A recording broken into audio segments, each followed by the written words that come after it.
Hi అండి, అందరికీ Sushanti blogs ఛానల్కి స్వాగతం. ఈరోజు నేను పన్నీర్ కొల్హాపురి చేస్తున్నాను. చాలా చాలా టేస్టీగా చాలా బాగుంటుంది. ఇంకెందుకు ఆలస్యం, వీడియోలోకి వెళ్ళి ఎలా చేసేద్దాం చూసేద్దామా.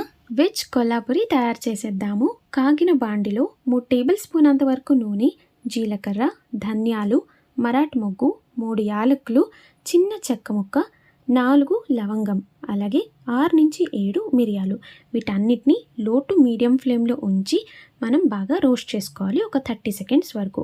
ఇందులోనే ఒక 5 నుంచి 6 ఎండు మిరపకాయలని కూడా యాడ్ చేసుకుంటూ రోస్ట్ చేసుకోండి. ఇలాంటప్పుడైతే నేను ఒక 6 బ్యాడ్గి మిరపకాయలని యాడ్ చేస్తున్నాను. దీనివల్ల మనకి న్యాచురల్గానే కలర్ అయితే వస్తుందన్నమాట. ఫుడ్ కలర్ వేసే అవసరమే లేదు. దీని నుంచే కలర్ అనేది చాలా బాగా వస్తుంది. బాగా వేగిపోయింది కదండి. ఇందులో అయితే కొంచెం కొబ్బరి ముక్కలు వాడుతున్నాను, ఇలా కట్ చేసి. ఒకవేళ మీ దగ్గర కట్ చేసింది లేదు అంటే తురుముకున్నది కూడా వేసుకొని బాగా రోస్ట్ చేసుకోండి. నేనైతే ఫ్రిడ్జ్లో ఉంచుతాను కాబట్టి దీన్ని కట్ చేసి యూజ్ చేశాను. ఇది బాగా వేగిన తర్వాత ఇందులోనే ఒక టేబుల్ స్పూన్ అంత వరకు గసగసాల్ని యాడ్ చేయండి. ఇది ఎండింగ్లోనే యూజ్ చేయాలి, లేకపోతే మాడిపోతుంది. మరొక టేబుల్ స్పూన్ అంత వరకు తెల్ల నువ్వుల్ని యాడ్ చేసుకుంటూ బాగా మిక్స్ చేస్తున్నానండి. వీటన్నిటిని మనము లాస్ట్లో యాడ్ చేయాలి, మధ్యలో యాడ్ చేస్తే ఇవన్నీ మాడిపోతాయి కాబట్టి. సో ఇది యాడ్ చేసిన తర్వాత ఒక 30 సెకండ్స్ తర్వాత స్టవ్ ఆఫ్ చేసి ఇది చల్లగవడానికి పక్కకు ఉంచుతాము. ఈ రెసిపీ చేయడానికి 6 టమోటాలని వాడుతున్నానండి. ఈ 6 టమోటాలని మంచిగా కడిగేసిన తర్వాత ఇలా ఫైన్ చాప్ చేసుకోండి. ఇక్కడైతే నేను 15 నుంచి 20 జీడిపప్పులను అయితే యూస్ చేస్తున్నా. వీటిని నేను ఓవర్ నైట్ నీళ్ళల్లో నానబెట్టి పెట్టాను. ఒకవేళ మీ దగ్గర టైం లేదంటే వేడి నీళ్ళల్లో ఒక 15 నిమిషాల వరకు జీడిపప్పుల్ని వేసేసి బాయిల్ చేసుకోండి.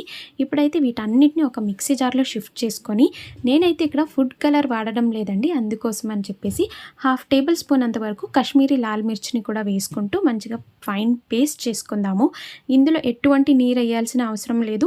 టమాటోలో ఆల్రెడీ వాటర్ కంటెంట్ ఉండదు కాబట్టి అలానే డైరెక్ట్ మీరు మిక్సీ చేసుకోండి. చూసారా, ఈ కన్సిస్టెన్సీ వచ్చేస్తే సరిపోతుందన్నమాట.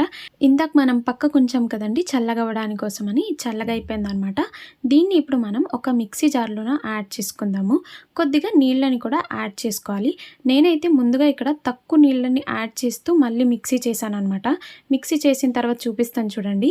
ఇది చాలా గట్టిగా బరబరగా అయిపోయిందనమాట. ఇలా ఉండకూడదు మన కన్సిస్టెన్సీ అని చెప్పేసి నేను దీంట్లో ఇంకొద్దిగా నీళ్ళని అయితే యాడ్ చేస్తున్నాను. నీళ్ళని యాడ్ చేసిన తర్వాత చూడండి ఈ కన్సిస్టెన్సీకి అయితే వచ్చింది. నేను ఇప్పుడు 2 కంపారిజన్ చూపిస్తాను. టమాటో ప్యూరీ కొద్దిగా వాటర్లా ఉండాలి, ఇప్పుడు మనం చేసినది కొద్దిగా గట్టిగా హార్డ్గా ఉండాలి. తెలిసింది కదండి. ఇప్పుడైతే నేను పన్నీర్ని మ్యారినేట్ చేస్తున్నా. ఇప్పుడు ఒక ప్యాన్లో 3 టేబుల్ స్పూన్ అంత వరకు నూనెని యాడ్ చేసుకుంటూ ఉల్లిపాయలు ఇలా కట్ చేశానండి. చాలా బాగుంది కదా. అలాగే క్యాప్సికమ్ని కూడా సేమ్ అది ఎలా కట్ చేశానో దాని షేప్లోనే ఇది కూడా కట్ చేశాను అనమాట. ఇవి 2 చూడ్డానికి బాగుంటుంది, అలాగే తిన్నప్పుడు కూడా టేస్ట్ చాలానే బాగుంటుంది. అలా అని చెప్పేసి ఎక్కువసేపు వేపాల్సిన అవసరం లేదు. జస్ట్ 15 సెకండ్స్ అంతవరకు వేపుకుంటే సరిపోతుంది. ఎక్కువగా వేపేది మాత్రం అస్సలు అవసరం లేదు. అలాగే ఇందులో 400 గ్రామ్స్ అంతవరకు నేను పన్నీర్ని యాడ్ చేస్తున్నా. దీన్ని కూడా ఎక్కువసేపు రోస్ట్ చేయాల్సింది అస్సలు అవసరం లేదు. ఇందులో కొద్దిగా ఉప్పు, పసుపు, ఇంట్లోనే తయారు చేసుకున్న కారం పొడి, అలాగే గరం మసాలా, వీటన్నిటిని వేస్తూ లైట్గా మనము దీన్ని రోస్ట్ చేద్దాము. జస్ట్ ఒక 15 to 20 సెకండ్స్ వరకు అంతే.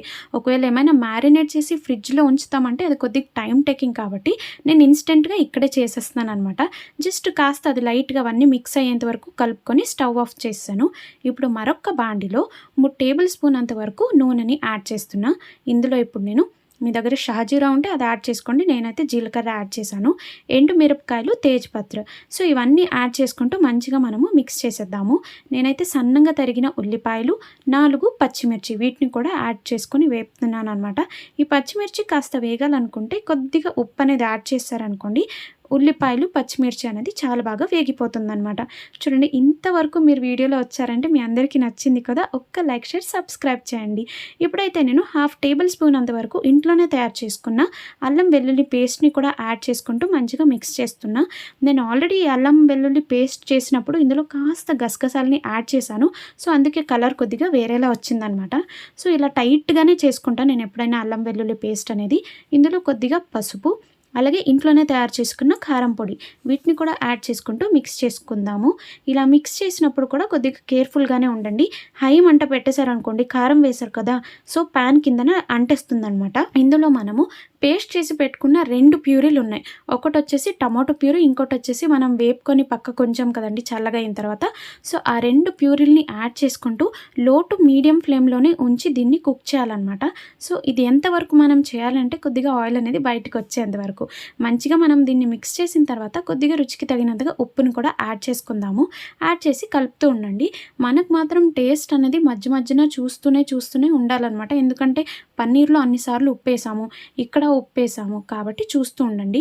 ఇక్కడైతే నేను మీడియం ఫ్లేమ్‌లో ఉంచేసి ఒక 5-10 మినిట్స్ అంతవరకు ఉంచుతున్నాను.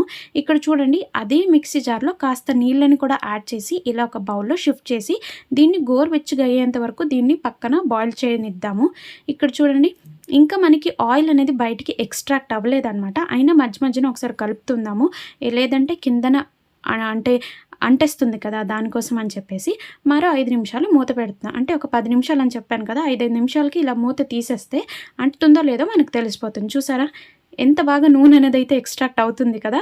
మళ్ళీ ఒకసారి మనము ఇలా కలుపుకుందాము. నూనె బయటకి ఎన్నిసార్లు వస్తే అన్నిసార్లు బాగుంటుందన్నమాట. ఇప్పుడైతే ఇలా గోరువెచ్చగుండే ఈ మిశ్రమాన్ని కూడా ఇందులో యాడ్ చేసుకుంటూ మిక్స్ చేస్తున్నాం. ఒకవేళ ఈ రెసిపీ చేసినప్పుడు మీకు ఏమైనా డౌట్స్ వచ్చిందనుకోండి, కిందన కామెంట్ బాక్స్లో ఫీల్ ఫ్రీ టు కామెంట్ అనమాట. నేనైతే వెంటనే రిప్లై ఇస్తాను. మరో 5 నిమిషాలు దీన్ని ఉడకడానికైతే వదిలేసానండి. చూడండి మళ్ళీ ఆయిల్ అనేది అయితే బయటకు వస్తుంది. మాకు ఇలా ఆయిల్ అనేది బయటకు వస్తుంటేనే మనకి టేస్ట్ అనేది చాలా బాగా వస్తుంది. ఇలాంటప్పుడు నేను లైట్గా ఇప్పుడు మ్యారినేట్ చేశాను కదా, ఆ పన్నీర్ని కూడా ఇక్కడ యాడ్ చేసుకుంటున్నాను. ఒకవేళ మీకు టైం ఉంది అంటే పన్నీర్ని మీరు మ్యారినేట్ చేసి ఫ్రిడ్జ్లో ఉంచండి. లేదు అనుకుంటే కనుక ఇన్స్టెంట్గా నేను చెప్పిన మెథడ్లోనే చేయండి. సో దట్ మీకు ఇన్స్టెంట్గానే మ్యారినేట్ అయిపోతుంది. నేనైతే ఇక్కడ కొద్దిగా సాల్ట్ని యాడ్ చేస్తున్నా. మీరు అంతే అండి, వంట చేసినప్పుడు ఉప్పు అనేది చూసుకొని యాడ్ చేయండి. వీటన్నిటిని వేసిన తర్వాత మరో 5 నిమిషాలు మీడియం ఫ్లేమ్లో ఉంచి కుక్ చేయడం స్టార్ట్ చేయండి. చూడండి మళ్ళీ నూనె అనేది ఎక్స్ట్రాక్ట్ అయింది కదా. ఇలాంటి టైంలో మీరు పంచదారని కాస్త యాడ్ చేసుకోండి. ఒకవేళ మీకు పంచదార యాడ్ చేయడం ఇష్టం లేదంటే చిన్న బెల్లం ముక్క కూడా యూస్ చేయవచ్చు అనమాట. ఇది చాలా ఇంపార్టెంట్ టిప్స్ అండి. మీరు ఎప్పుడైనా ఏ రెసిపీ అయినా పన్నీర్తో చేస్తారు అంటే అందులో కాస్త ఇలా స్వీట్నెస్ ఉన్నట్టుగా చూసుకోండి. మరీ ఎక్కువగా కాదు, జస్ట్ లైట్గా పంచదార కానీ బెల్లం ముక్క కానీ యాడ్ చేసుకోండి. ఇలాంటప్పుడు మరో 5 నిమిషాలు మూత పెట్టేసి ఉడకనిద్దాము. చూసారా ఎంత బాగా ఆయిల్ అనేది ఎక్స్ట్రాక్ట్ అయిందో కదా. లాస్ట్కి ఫ్లేవర్ కోసం అని చెప్పేసి కొత్తిమీర, కసూరి మేతి, ఇంట్లోనే తయారు చేసుకున్న గరం మసాలా వీటన్నిటిని యాడ్ చేసుకుంటూ ఒకసారి బాగా నేను మిక్స్ చేసేస్తున్నానండి. ఈ రెసిపీ ఒక్కసారి ట్రై చేయండి, చాలా బాగా కుదురుతుంది. పన్నీర్ కొల్హాపురి ఎలా కుదిరింది అనేది కామెంట్లో కూడా తెలపండి. దీన్ని ఇలా కలిపిన తర్వాత నేను ఫ్రెష్ క్రీమ్ని యాడ్ చేస్తున్నానండి. ఇలా ఫ్రెష్ క్రీమ్ యాడ్ చేయడం వల్ల ఇన్స్టెంట్గానే మన గ్రేవీ అనేది థిక్నెస్గా కనిపిస్తుంది. ఒకవేళ మీ ఇంట్లో లేదంటే కంప్లీట్లీ ఆప్షనల్, యూస్ చేయాల్సిన అవసరం లేదు. లేదంటే ఉందంటే కనుక ఇలా యాడ్ చేసుకుంటే ఇన్స్టెంట్గా మనకి థిక్నెస్ అయితే తెలుస్తుంది. అలాగే లాస్ట్లో కొద్దిగా హాఫ్ లెమన్ ఉంటే కనుక స్క్వీజ్ చేసేయండి. టేస్ట్ అయితే ఏమైనా అటు ఇటు అయినా పర్ఫెక్ట్గా సెట్ అయిపోతుంది. ఇలానే మీరు మూత పెట్టేసి ఉడకనివ్వండి లోపల. సో దట్ ఆయిల్ అనేది ఇంకా బాగా ఎక్స్ట్రాక్ట్ అయ్యి ఇలా ప్లేట్లో వేసినప్పుడు కనిపిస్తుంది. మీకు కనుక ఈ వీడియో నచ్చినట్లుంటే ఒక లైక్, షేర్, సబ్స్క్రైబ్ చేయండి. మరికొన్ని ఇంట్రెస్టింగ్ వీడియోస్తో కలుద్దాం. బాయ్.